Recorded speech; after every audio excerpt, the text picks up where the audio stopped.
What's good, folks? It's Nightmare Frame here with a new Warframe video. Back at it again. Happy New Year. Hopefully y'all had a good one. Spent some time with your family, got drunk, or sat at home and playing video games and having a way better time than your hungover buddy. Anyway, so it's Sunday night, busy watching movies. My hands are a little bit fidgety and I ran out of lotion. So I said, hey, let me do a solo level cap. Apparently I really hate myself. Now, what does level cap mean? It means going up against the maximum level that the enemies can reach in Warframe. Technically, it can go up to level 10k plus, 10,010, but that's only in fissures against corrupted units, which I did showcase with my Cedo versus level 9,999. So in this video, I did do level cap solo, no Rivens, no complete armor strip, and 0 deaths. Hell yeah. And using weapons that you probably never even heard of or never really use. So for this level cap, I did use Ash. Okay, there's a reason why I used Ash. It's definitely not because of his invisibility. Promise, I swear. It's because of his passive. Yeah, so if you don't know Ash's passive, it pretty much increases the potency of bleeds. Thank you, green screen. You're awesome. And we can take this bleed damage to the next level using Roar. Now you may be asking, why Roar instead of Eclipse? This topic comes up quite a lot. Eclipse multiplies your weapon's total damage, and its potency depends on your lighting environment. So you can get a stronger buff in some areas and a weaker one in others. But Roar works as a universal damage multiplier, classified as a faction damage buff, so dealing more damage to the faction, and will be additive to your modded faction damage on your weapons. Now, what does that actually mean? It will multiply any damage that you deal to the target and double dip with any status effects that deal damage over time. And in this case, pairing up Ash's passive, you know what I was saying. And the weapons I decided to use here are the HEMA and SPECTRA VANDAL. The HEMA is used as a utility weapon, as a primer to proc status effects, so my SPECTRA VANDAL could be my main DPS weapon. And the GLAIVE is just there to stack damage to my SPECTRA VANDAL, since I'll be using secondary dexterity, which is a base damage multiplier for secondaries when you get kills on your melee. Alright, here we are in Steel Path. Starting off with a little energy pad because there are no enemies around for my synth set to actually help me out. Alright, now we need to kill some enemies so they can drop a key. Let me quickly stack up my Condition Overload mod because you do need 3 kills for the max stacks. There you go, 3 kills ready. Now we can easily maintain this. Now let me show you how this works step by step. We got health drain, so this is a good example for our Vazarin to help us out. Alright, here comes the Demolist. It's slowed down with a HEMA and cold proc, switch to your secondary weapon, and then just burst it down. Easy as that. Now we're just gonna keep on killing so we can get more keys and keep our buffs topped up. Now be sure to slow it down.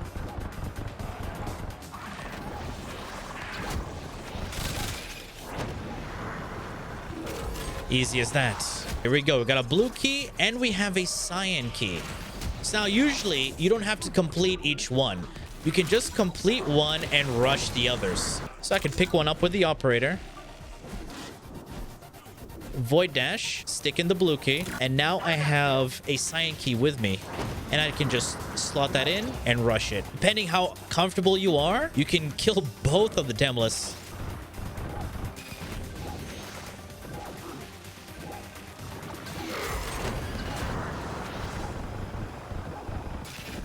This is low-level stuff, and they're coming from really far away. Now, here's an important thing. If you don't have an extra key, don't kill enemies just yet. Wait for the round to end, and then start killing. Otherwise, they won't drop a key. So we wait for it, 2 seconds. Now we kill. And look at that, even an Acolyte spawned. We got a key. And Glaive is going to be our main DPS weapon against the Acolyte. You get that bubble on you, just dodge roll out of it. Acolytes are so easy if you're by yourself and dealing with heavy slash damage. See, right now we got 2 keys. The closest one is blue right there at 52 meters. 10 fire rate, which is a huge DPS increase. Let's get our buff stacked up. There you go. 10 stacks of viral. Oh, not even 10 stacks. Doesn't matter. These are low level enemies. They're gonna die right away. Okay, now we can just rush every conduit or try to survive energy drain. This is an evil one. So now I'll show you how Vazarin can save you with energy drain. Even if you run out of invisibility, you will still have invulnerability with Vazarin. Just make sure your roar buff is active. Oh, and it's a fast one. There you go. You saved yourself from energy drain. I do have a white key on the floor. So what I could actually do is pick up this white key right here and install this one with my operator. Keep a white key extra for next round. Now I have an extra white key for next round. And we can just let the Demolus rush to the objective. And you can usually find very cheesy hiding spots. Enemies won't hit you. As long as you complete one conduit, you're fine for the next round. Now you're just going to have to wait for the timer to count down, and then you can insert your key. And that's pretty much Disruption. Taking a look at the Ash build.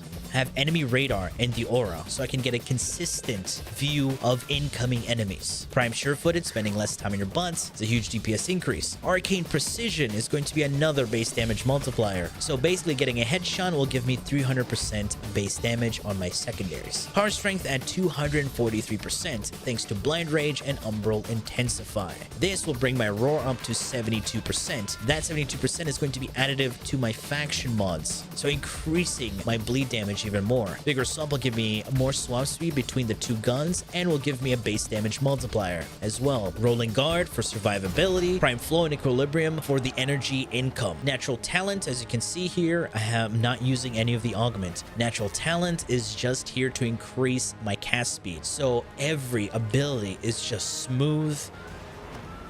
Smoke screen, instantaneous. Roar, even faster. To be honest, I'm only using 2 abilities on this build. Shuriken is pretty much useless, and Teleport is also pretty useless. It's only here for the smoke screen and roar. Now, why am I getting energy with Equilibrium? It's because of the synth set mods on my Panzer Volpophyla. These 2 synth mods will allow me to get health orbs on assisted kills and pick up health orbs even though we're full HP. And Equilibrium is going to convert that into energy. And the passive of these 2 weapons will also reload my weapon. So Hema will be reloaded when holstered, and it's going to be holstered most of the time. So it's always at max ammo when I'm ready to shoot the Demolus. Viral Quills is the thing that's going to help me assist in the kills. This is pretty much your generic Panzer Volpophyla build for an endurance run. The Glaive is just here to help me clear the loose mobs here and there. And I'm going to use this as my source of buffing my weapon's base damage. You don't even need a primer to get kills with the Glaive. It's just your generic heavy attack build with a faction mod. Cast by Roar and combine it with this, we're multiplying our DOT damage. Just have damage, crits, more damage, wind up speed, and multiplying our hits. And of course, Volatile is going to explode and detonate, giving us a lot of damage. Corrupt Charge giving us 2 times initial combo, so this will multiply the heavy attack damage because heavy attack does also scale with combo counter. Now,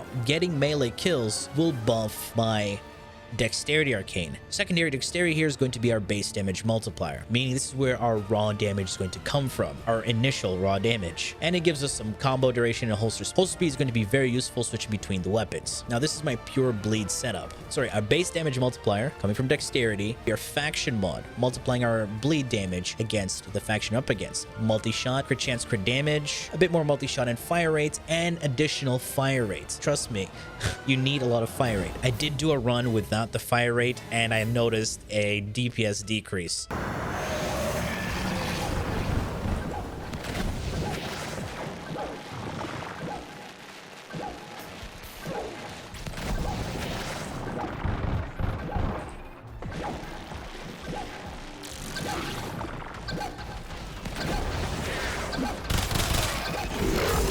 Trust me. Fire rate is going to be a lot more important than adding more crit damage like hollow point or sharpened bullets. Now, Karna's Stinger is going to give us slash damage and status chance. Now, this slash damage increase here is going to increase my slash weighting, meaning giving me a higher percentage of slash damage and higher priority for it to proc slash, since this weapon comes in 2 physical damage types, puncture and slash. So having a higher value of slash is going to allow me to proc slash more often, thanks to the status chance. Status chance increase is going to come from Carnage Stinger and Galvanized Shots. Galvanized Shots will increase my status chance and increase my damage output with unique status effects on a target. Pretty much a condition overload. Ammo mutation for the ammo conversion, so will always be topped up. And yes, I don't have any Rivens for this weapon, nor did I borrow any Riven. Now, my utility primer is going to be the HEMA. Why did I choose the HEMA? The HEMA comes with base viral, so we don't have to mod for viral. So then I can put other status effects. I went with corrosive and cold. Why cold? Cold will allow me to slow down the Demolists. With 10 stacks of cold, they're slowed down by 75%. You've noticed how I'm running a unranked mod because I want the weighting to be quite low. I want viral to be the main element to proc on the Demolists because we need 10 stacks of viral. With 10 stacks of viral, we get 325% damage multiplier to the health. And since we're using the Spectra, which is a slash weapon, that is going to proc bleeds, and bleeds are going to deal damage directly to the health, ignoring armor. So multiplying our damage done to health with viral procs will increase our damage on bleeds. The build is quite simple: 2 multi-shot mods, status chance, and fire rate. That's it. Terminal velocity to increase the projectile flight speed so we can hit them a lot faster, because this weapon is a projectile weapon. See? It has travel time. Vazarin for the protective dash, giving me 5 seconds of damage immunity. All right, folks, that has been it for me. I do hope you enjoyed and learned something from this video. And if you did, feel free to leave a like, share, and subscribe for more Warframe content, streams, and so much more. Please do refer to the description. Thanks for watching, and as always, peace.